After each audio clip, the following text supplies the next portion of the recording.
Olá, tudo bem? O Nossa Escola é um programa do curso de jornalismo do Centro Universitário FAG, em parceria com os colégios públicos. E nessa edição você confere. A educação à distância é um desafio para todos, ainda mais para alunos e professores da educação especial. Dica de estudos. Hoje você aprende como aprimorar a leitura de e-books e melhorar o aprendizado online. E você, prefere estudar em casa ou voltar para a sala de aula?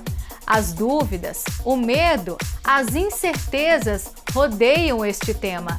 E hoje, no Nossa Escola, você vai conferir uma reportagem especial sobre esse assunto. Papo reto. Atendimento da APAE é destaque por aqui.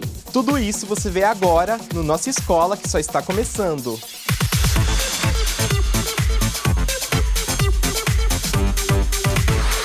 Aos poucos, a nossa vida acadêmica estará de volta. Com distanciamento e respeitando as restrições. Foram 5 meses com aula 100% online. Ainda estamos em casa, mas podemos visitar os laboratórios. Não todos os colegas de uma vez, mas em pequenos grupos. Esta é a 4ª edição do Nossa Escola em 2020. Mais um programa histórico pra gente. É o momento em que entrar para a faculdade se torna possível outra vez. Bora matar a saudade? Se é estudante, possivelmente você está com aulas online. Se não é, eu garanto que você conhece alguém que está aprendendo via EAD, por conta da pandemia do novo coronavírus, não é mesmo? Por isso, é sempre importante retomar esse assunto. No caso da educação para alunos com condições especiais de aprendizagem, o desafio pode ser ainda maior. Você já parou para pensar como os estudantes com limitações físicas e psíquicas estão lidando com o ensino à distância? Quem conta pra gente é a repórter Gabriele Lira.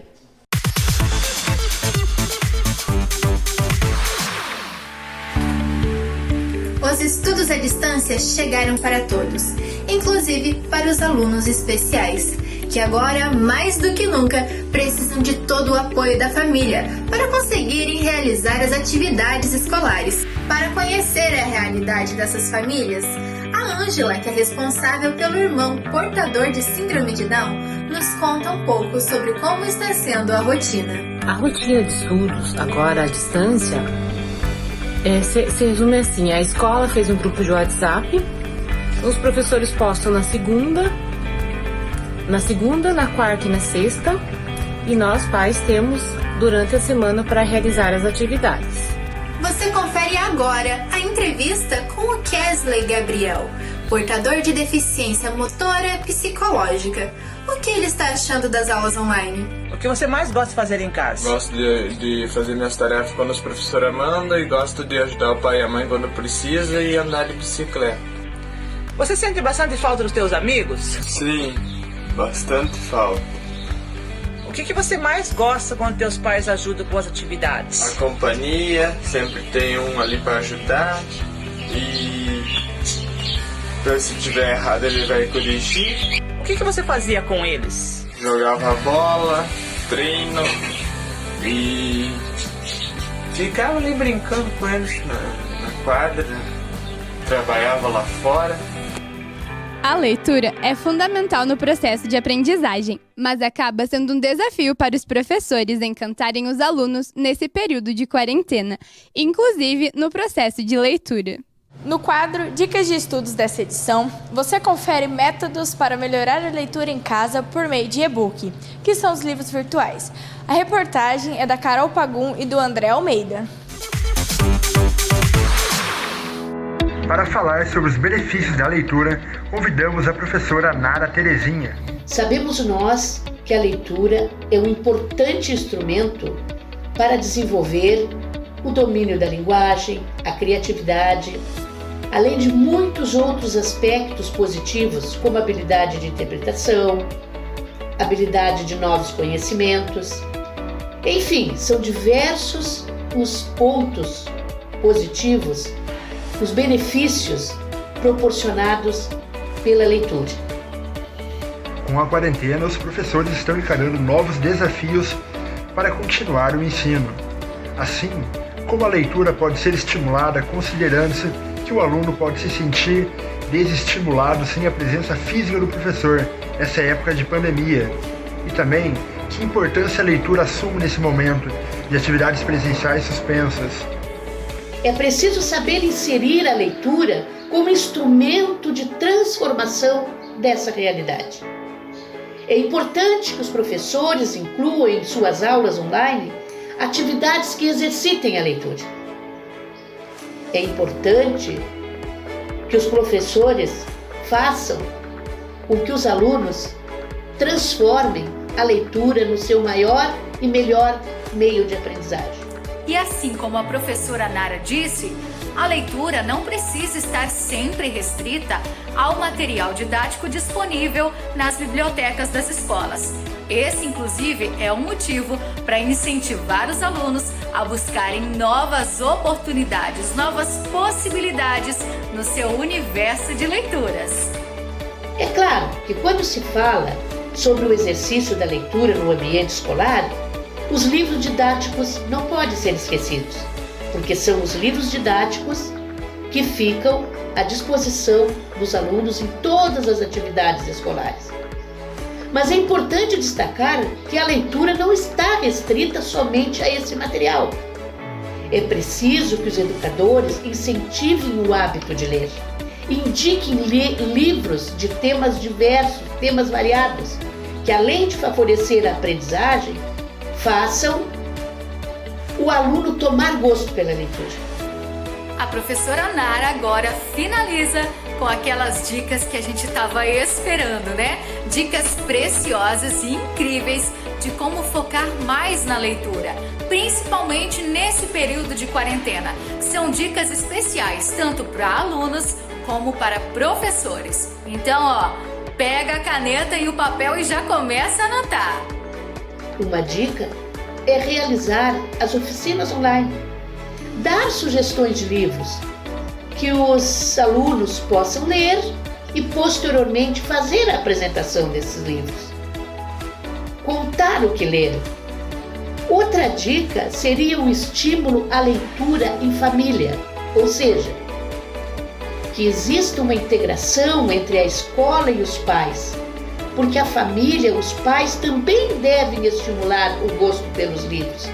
É fundamental manter um relacionamento próximo e aberto com os familiares, para que os alunos não se sintam isolados, não se sintam sozinhos nesta caminhada que, infelizmente, todos nós fomos submetidos neste momento em que não só o Brasil, mas a maioria dos países passam por essa situação atípica, diferenciada. E agora, pausa rápida na nossa escola e confere aí o que você vai ver daqui a pouco. Você vai conhecer a realidade dos alunos que realizam atividades na PAI durante a pandemia. Hoje, no quadro Papo Reto. As dúvidas e incertezas que dividem opiniões sobre a volta às aulas neste segundo semestre. E também vamos ouvir a voz da Iara, de Palmitópolis, no quadro Nossos Talentos. E é com o talento da Iara, de Palmitópolis, que a gente vai para o intervalo.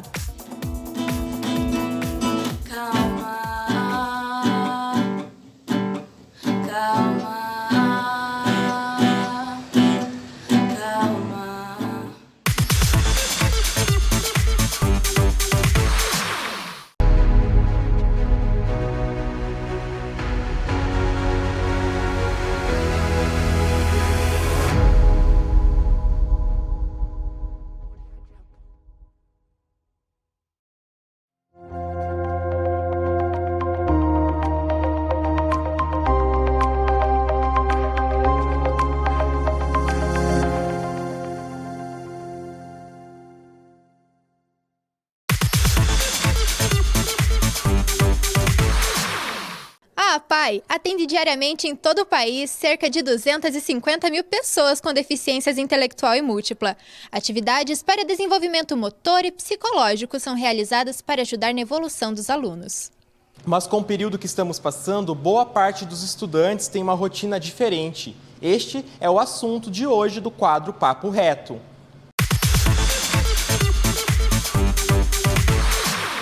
A minha entrevistada de hoje é a Helena, ela é a coordenadora do projeto dos autistas na APAE. Nós iremos conversar um pouquinho sobre como está sendo as atividades dos alunos por conta da pandemia, como está sendo todo esse processo para eles e para os pais. Então, a minha primeira pergunta é quais são as ferramentas que vocês estão utilizando para conversar com os pais, para estar enviando atividade, para saber como eles estão se desenvolvendo em casa. Nós estamos fazendo uso do aplicativo WhatsApp, porque foi a ferramenta que a gente consegue maior comunicação com os pais, né? No nosso caso, as atividades, então, são mandadas, foram criados grupos, cada sala foi criado o seu grupo. Então, os professores falam diretamente com os pais, porque no nosso caso, são os pais que precisam aplicar as atividades para os alunos, para os filhos, né? Porque muitos têm dificuldade e não conseguem fazer essas atividades sozinhos.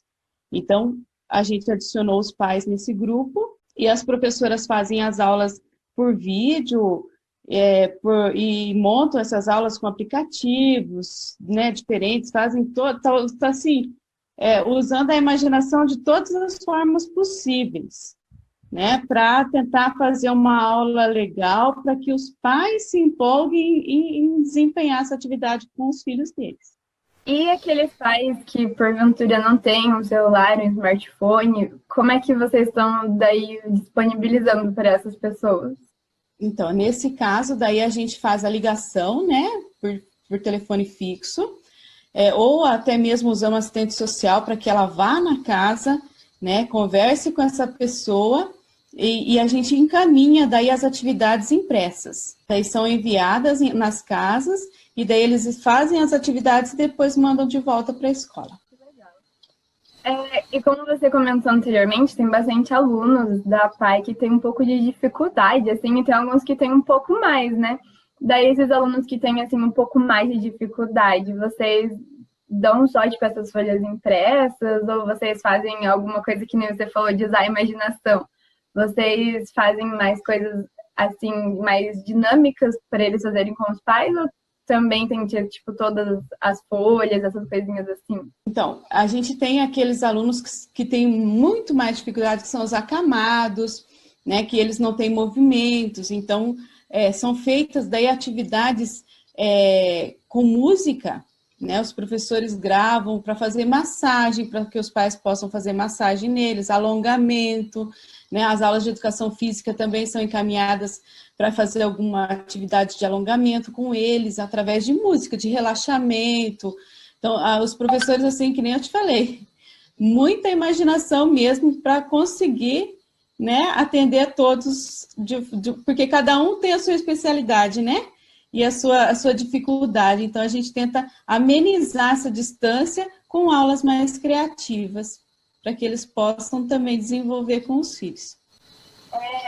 E os alunos que não têm tanta dificuldade, assim, eu gostaria de saber se vocês apenas usam o WhatsApp para mandar essas aulas, ou vocês fazem, tipo, alguns videozinhos para eles assistirem vocês, alguma coisa assim? Tem alguma aula, tipo, online, assim, por algum aplicativo? Não, a gente sempre usa o WhatsApp, mas as professoras gravam em vídeo, editam esses vídeos com, né, deixando toda a aula bem ajeitadinha. A gente usa o PowerPoint também para mandar tudo pelo WhatsApp. Então, eles recebem a aula, com a aula, né, da informação, e depois segue a atividade para que os pais executem com eles. É bem organizado e tá assim, os professores estão desempenhando maravilhosamente bem a função, né, de professor online agora, né? Através do WhatsApp, mesmo que vocês tenham o retorno dos pais, tipo, como é que eles fazem para ver o desenvolvimento dos alunos, para ver se eles estão conseguindo fazer as atividades? É pelo WhatsApp mesmo ou tem alguma outra coisa assim? Tudo pelo WhatsApp. Então, o professor encaminha a aula, ele encaminha a atividade e depois ele pede o retorno. Como que é esse retorno? Em forma de um outro vídeo que o pai pode filmar, a criança fazendo a atividade, ele fazendo junto, né? Ou tirar fotos da criança executando a atividade. Então, o retorno também é em vídeo para que a gente possa também estar avaliando esse aluno, se ele está conseguindo fazer ou qual a dificuldade que ele está encontrando, para que daí na próxima aula a gente tenta fazer uma coisa diferente para que ele não tenha tanta dificuldade em executar. Bacana, então. Que bom saber que vocês estão sendo tão atenciosos, que os pais, os alunos e os profissionais conseguiram se adaptar tão bem, né? E muito obrigada pela sua participação e até a próxima. E é nesta realidade que nós acompanhamos no quadro Papo Reto que surge a seguinte questão: as aulas presenciais devem voltar? A pergunta divide opiniões e quem traz mais informações sobre o assunto são os repórteres João e Milena. Desde março, a rotina dos colégios é essa: silêncio e corredores vazios. Após praticamente 5 meses de paralisação, os primeiros rumores de que os colégios poderiam voltar a atuar surgiram. Aqui em Cascavel, um decreto publicado no último dia 20 já permite que as escolas e universidades particulares retornem às suas atividades. Nós todos sabemos que a realidade das escolas públicas é completamente diferente. E a pergunta que fica é: será que a rede estadual conseguirá retornar às suas atividades ainda neste ano? Pesquisas recentes mostram que os brasileiros ainda não se sentem seguros com a volta das aulas. Em resultado publicado no dia 17 de setembro, o Datafolha mostrou que 79% dos entrevistados acham que as escolas deveriam permanecer fechadas e que a abertura delas pioraria ainda mais a pandemia no Brasil. O retorno das aulas divide opiniões. Os alunos sentem falta do ambiente escolar. Mas será que eles se sentem seguros para retornar às aulas presenciais? Para responder essa questão, eu conversei com a Mariane. Ela é aluna do 3º ano do ensino médio do Colégio Estadual do Campo Paulo Freire de Francisco Beltrão. Eu não me sinto segura se volto às aulas, porque eu tenho grupo de risco em casa e você não vai saber quem vai estar contaminado ou não. Se teus amigos vão estar contaminados, os professores, eu acho que eu não estaria segura se voltasse às aulas. Em uma possível retomada das aulas presenciais, a Mariane imagina que vai ser muito diferente do que estava acostumada e também se preocupa com as aulas das crianças do ensino fundamental.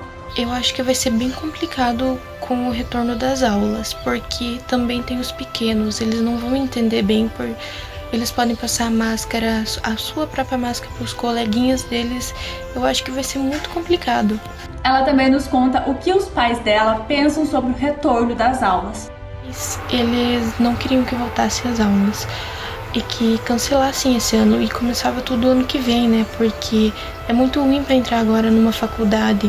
Para você conseguir uma faculdade pública vai ser bem difícil você passar num Enem. É melhor, eu acho que cancelavam esse ano, né? E começavam tudo ano que vem. Os professores são um pilar muito importante do ambiente escolar. É por meio deles que os conhecimentos são passados para os alunos. E é claro, também temos que ouvir o que eles pensam sobre a volta das aulas. Sim, eu voltaria. Se fosse uma escolha minha, né? Se eu puder escolher, eu volto a trabalhar de forma presencial. Claro, gente, que o contato existe, né? O risco existe, o vírus existe. Mas eu, Grazi, acredito na possibilidade, sim, das aulas voltarem se forem tomadas as devidas medidas protetivas, né? Deve-se respeitar a opinião daquele que quer ficar em casa, continuar estudando de forma remota.